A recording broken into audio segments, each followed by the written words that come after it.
ভাই যারে যারে দেখে দিকে পছন্দ করবো তাইরে তাইরে সারগুলো দেবে। নিব সার দিব তাই, কিন্তু মাঠে নাই ওরা দেখে না যে কতটুক কেমনে কি এর জমিন কতটুক আছে। তার কাজ হলো 10 জনের বাড়ি যাওয়া, 10টা কিছুর কাছে কথা বলে এই রকম কিছু মাঠ কর্মী বাইরেছে, মানে ওই তার বাড়িতে গেল বুঝছেন, মনে করলো যে হেই তুই অফিসার, হ্যাঁ যারে যারে কুয়ে দিব হেই এইভাবে। আসলে এটা খুবই কষ্টকর। আমি বাংলাদেশ কৃষি নিয়ে যারা কাজ করছেন তাদের দৃষ্টি আকর্ষণ করছি, আপনারা কৃষকের কাছে আসেন, কৃষকের সাথে কথা বলেন, কৃষকের সাথে কথা বলে তাদের সাথে বসে তাদের দুঃখ কষ্ট বোঝেন, তাদের দুঃখ কষ্ট বুঝে তারপরে আমরা এখন ছুটে চলেছি আমাদের নতুন আরেকটা গন্তব্যে। সো আশা করছি প্রকৃতির কাছাকাছি নিয়ে যেতে পারবো আপনাদের। এবং এই রাস্তাটাও দেখেন দুই পাশে অনেক পুরানো গাছ, এই গাছগুলোর জন্যই এই রাস্তাটা আমাকে খুবই টানে। আমি প্রায়ই বেসিক্যালি এই রাস্তা ধরে মানিকগঞ্জ শহরের দিকে যদি যাই তাইলে এই রাস্তা দিয়েই যাই। এটা হচ্ছে, আগেও বলেছি, এটা হচ্ছে মানিকগঞ্জের বেউথা রোডে, বেউথা ব্রিজে এই রাস্তা দিয়ে উঠা যায় এবং এক কথায় খুবই সুন্দর, খুবই সুন্দর।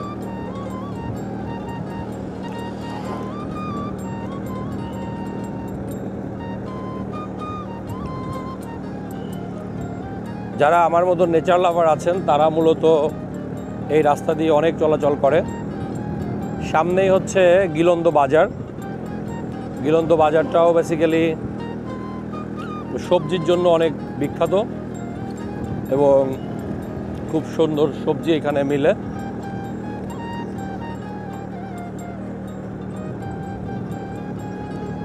অলরেডি বাজার মনে হয় শেষ, কারণ বাজারটা অনেক সকালে লাগে, অনেক সকালে লাগে।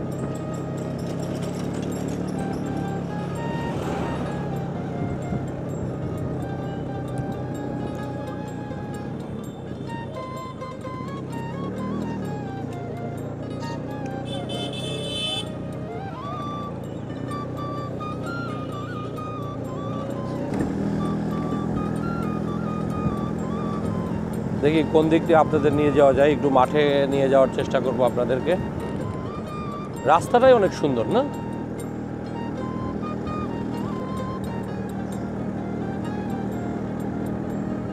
এই বট গাছটা অনেক পুরাতন, বট গাছ অথবা পাকড় গাছ।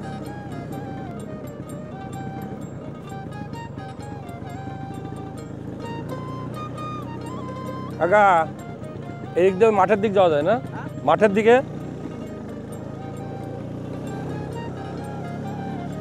আমরা আসলে সব সময় অজানা পথটাতেই বেশি এক্সপ্লোর করার চেষ্টা করি।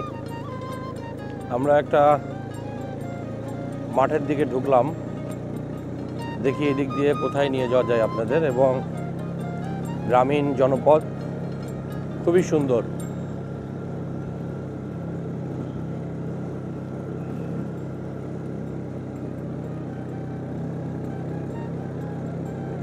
হ্যাঁ, আমরা আসলে যেদিকে যেতে যাচ্ছিলাম এই দিকটাই মনে হয় সেই রাস্তাটা হবে। Right, right.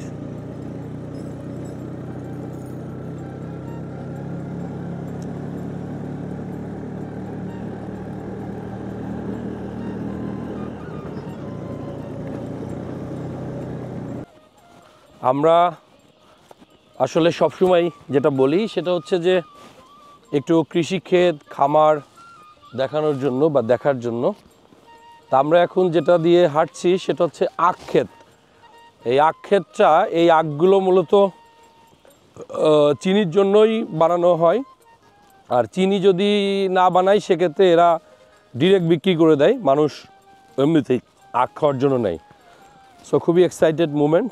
আমরা যে দিক দিয়ে হেঁটে যাচ্ছি, আমরা একটু হাঁটতে হাঁটতে দেখি সামনে আর কি আছে, সামনে কাকারা কি ফসল করছে, কাকাদের সাথে একটু গল্প করব, তারপরে আমরা আবার চলে আসব।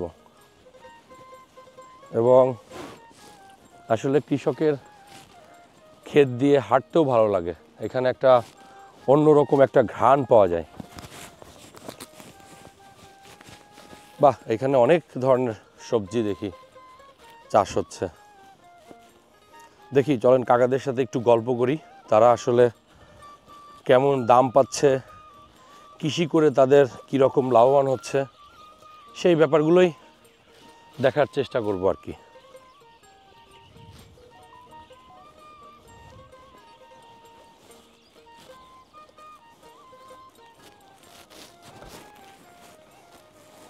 আসলে আমাদের দেশের আলগুলো এত বেশি চিকুন হয়ে গেছে, আল দিয়ে হাঁটতেও সমস্যা।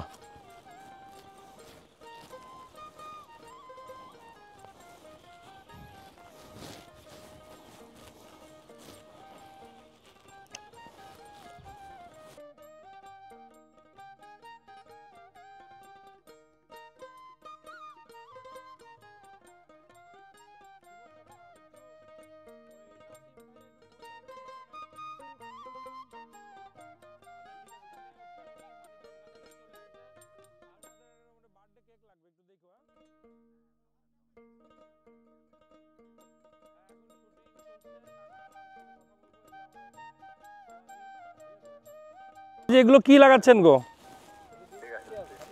হ্যাঁ, ও এর মধ্যে আবার কি চাষ? এর মধ্যে যে ক্যান্ডারি আছে, হুম, পেঁয়াজ লাগাইছি, এটা উঠে তার ক্যান্ডারি থাকবে। ও আচ্ছা আচ্ছা আচ্ছা, এটা উঠে গেলে গ্রাইন্ডারই থাকবে না? এইগুলো পেঁয়াজ লাগাচ্ছেন এখন? খুবই ভালো লাগছে আসলে। এইখানে দেখেন, এই যে সেই অনেক আগেকার যে কৃষি ইনস্ট্রুমেন্টগুলো, সেগুলো। হ্যাঁ, এগুলোর নাম, এটার নাম কি? ন্যাংলা না? এরকম না? গ্রেট। দেখছেন, এইটা আসলেই সেই অনেক আগেকার। আপনাদের এখন আর ওই ইয়ের নাঙল নাই না? ওই কি যেন বলে, ওই গরুর নাঙল আছে, গরুর নাঙল নাই না? আপনাদের বাসা কোথায়? ও কাকা, এই যে মান্তা বাসা। ঠিক আছে, আমরা ওই রাস্তা দিয়ে আসছিলাম, আস্তে আস্তে দেখলাম যে না, সুন্দর কিছু, এই জন্যই বেসিক্যালি আমরা এখানে আসলাম আপনাদের সাথে একটু কথা বলার জন্য। ঠিক আছে, তো কাকার বাচ্চা কাচ্চা কয়জন? মাশাল্লাহ মাশাল্লাহ। এই যে আরেক ভাইজান চলে আসছে। ভাইজানের নাম কি? আসলাম। আতাউর ভাই, কি লাগাইছেন? হ্যাঁ, ওই যে আমাদের কিছু কাজ করি আমরা। গ্যান্ডারি যে ওই জায়গায় বিক্রি করেন, সে আপনারাই নাকি? না, হ্যাঁ, এক মুরব্বি দেখি গ্যান্ডারি বিক্রি করে। আপনি নাকি? আপনার কাছ থেকে মনে আখ কিনে খাইছি একদিন। ঠিক আছে, হ্যাঁ, এখানে এখানে এখানে হুম হুম। এইখানে মূলত কি কি চাষ হচ্ছে এখন? ভুট্টা, কপি, টমেটো, আর কি এটা আলু। হুম, এখানে বেড করে করে করছেন না?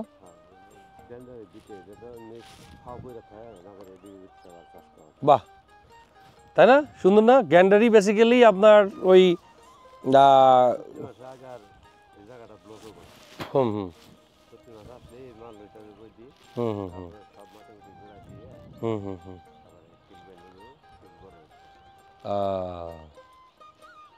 আচ্ছা আচ্ছা, এটাকে মিশ্র চাষ বলে, তাই না? যেটা হচ্ছে মিশ্র চাষের ক্যারেক্টারই হচ্ছে একই ক্ষেতে বিভিন্ন ধরনের ফসল করা হয়, যাতে হচ্ছে বেসিক্যালি এক ফসল উঠে গেছে না? বাহ, তাই? একটু সামনের থেকে দরকার হেঁটে আসো, একটু দেখে আসো, দেখো ওই পাশ দিয়ে চলে আসো। হুম হুম।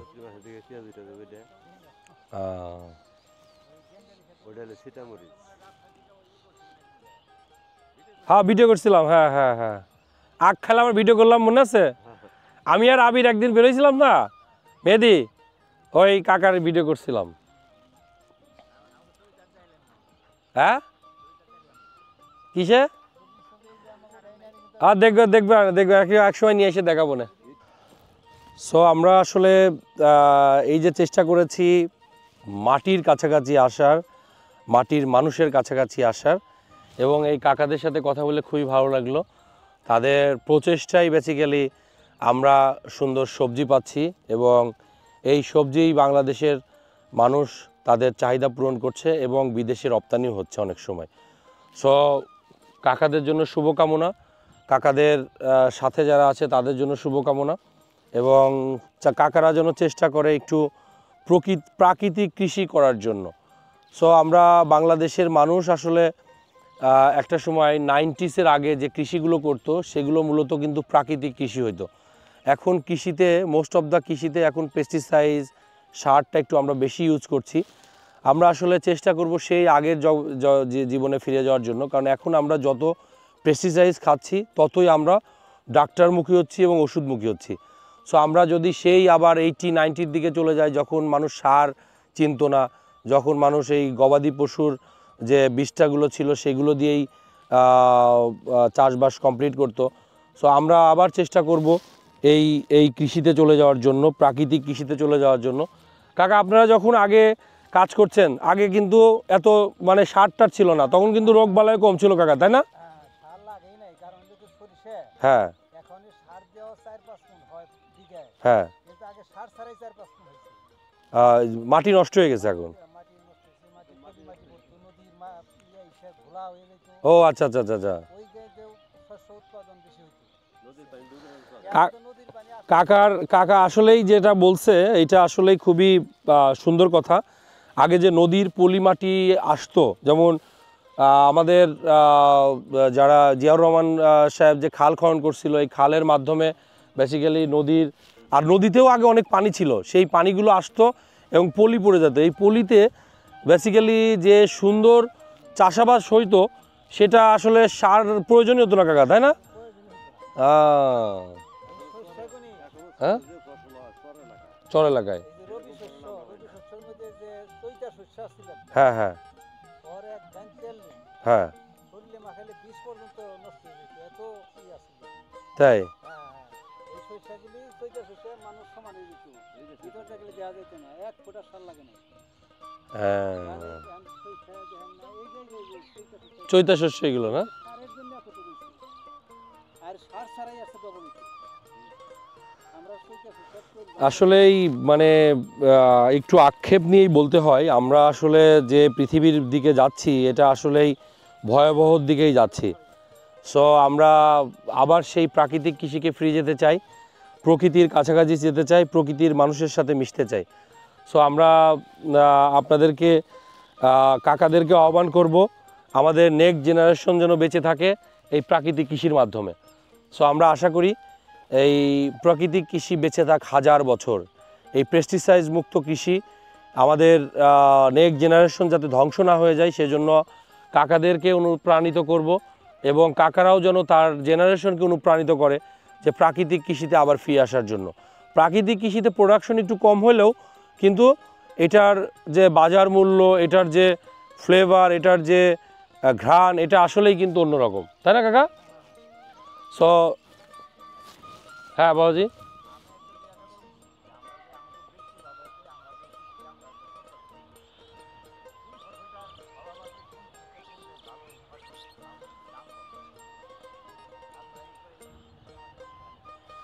আসলে এইটাই কথা, আমাদের বাংলাদেশে এই কৃষকদের কথার মূল্যায়ন নাই। কৃষকদের কথার মূল্যায়ন থাকলে আসলে বাজার নির্ধারণ হয়, মানে মূল্য নির্ধারণ হয় ঢাকার সচিবালয়ের টেবিলে বসে। কিন্তু কেন এটা হবে? কৃষকদের কাছে আসতে হবে, কৃষকদের সাথে জিজ্ঞেস করতে হবে তাদের উৎপাদন খরচ কেমন হয়েছে, তাদের উৎপাদনটা আসলেই তারা কত খরচ করছে, কেমন প্রফিট করতে হবে, এই জিনিসগুলোই বেসিক্যালি নিয়ে তারপরে কিন্তু মূল্য নির্ধারণ করা উচিত, তাই না কাকা? আরেকটা কথা কই কাকা, হ্যাঁ, কথা হলো কি, এই যে কাছে আসেন হ্যাঁ বর্তমানে যে কৃষি মাঠ কর্মী আছে, হ্যাঁ হ্যাঁ এরা করে কি জানেন? হ্যাঁ এরা করে কি, এরা যে কোনো একটা ওই কৃষকের সাথে আলাপ আলোচনা করে, তো হ্যাঁ আলাপ আলোচনা কইরে ওরি ইয়ের মধ্যে ওই যে লেখে যে সরকারে কতটুকু দিব, হুম হুম এই তারিখ আছে শুনে। হুম, কিন্তু এই যে আমরা যে কাজকর্ম করি, আমার কাছে এসে কোনো কিছু এটা খুবই আক্ষেপের একটা ব্যাপার। এই বর্তমান যে কৃষি কর্মকর্তাগুলো আছে তারা আসলে কৃষকের কাছে আসে না, কাছে আসে না। যেমন তারা ওই দূর থেকেই একটা সাথে কমেন্টস আলাপ করে। নয়। কারোর সাথে কোনো আলাপ করে না, ভাইয়ের সাথে আলাপ করলো, এই ভাই যারে যারে দেখে দেখে পছন্দ করবে তাইরে সারগুলো দেবে। নিব, সার দিব এতেই। কিন্তু মাঠে নাই ওরা দেখে না যে কতটুক কেমনে কি এর জমিন কতটুক আছে। তার কাজ হলো 10 জনের বাড়ি যাওয়া, হ্যাঁ, হ্যাঁ। 10টা কিছুর কাছে কথা বলে এই রকম কিছু মাঠ কর্মী বাইরেছে, মানে ওই তার বাড়িতে গেল, বুঝছেন, মনে করলো যে হেইটি অফিসার, হ্যাঁ যারে যারে কয়ে দিব হেই এইভাবে শ্বাস। আসলে এটা খুবই কষ্টকর। আমি বাংলাদেশ কৃষি নিয়ে যারা কাজ করছেন তাদের দৃষ্টি আকর্ষণ করছি, আপনারা কৃষকের কাছে আসেন, কৃষকের সাথে কথা বলেন, কৃষকের সাথে কথা বলে তাদের সাথে বসে তাদের দুঃখ কষ্ট বোঝেন, তাকে দুঃখ কষ্ট বুঝে তারপরে আপনারা একটা কিছু ডিসিশন নেন।